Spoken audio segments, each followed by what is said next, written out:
Hello everyone, welcome back to my channel. This is me Pushtak Pakhi.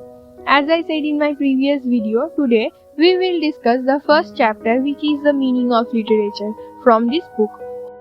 Now, first of all, before starting, we have to understand what is the meaning of literature.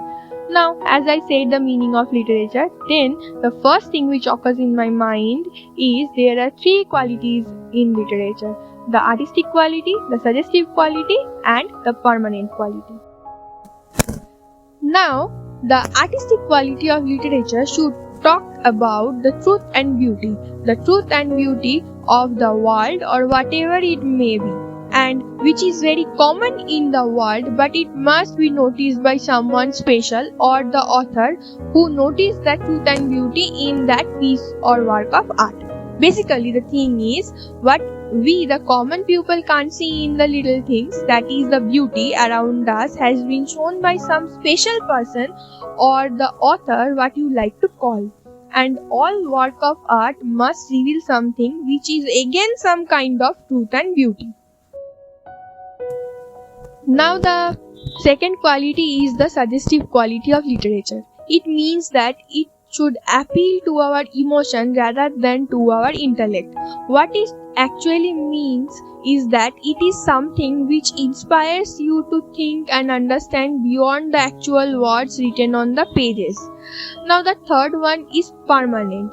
What it means is that literature or any kind of work must have to be permanent throughout all the ages, which also apparently suggests the universality of that piece of work. Now, as I mentioned universality, then comes the point of the taste of literature. Whether it is good literature or bad literature. I mean, how to recognize whether it is good or bad. Now, from our earlier discussion, it is clear that literature is something which is related to our emotional appeal, like love, hate, sorrow, fear, faith, etc., which itself is universal in emotion. Like, if we see our ancient literary works, we can always find the thoughts of good over evil, and that continues till now. Even every literary work, it is basically revolving around the one concept. And when we find those emotions in a book, as for example, if we read Macbeth, King Lear, Paradise Lost, or the great epics of all the ages or whatever it may be, we find some kind of good or bad emotions aroused within us, and we can see from the very beginning those good and bad concept is dwelling in most of the literary work, and that fascinates our mind and emotions in a way. And that's why those books become universal itself in nature and loved by all during the ages. Next, the style of literature.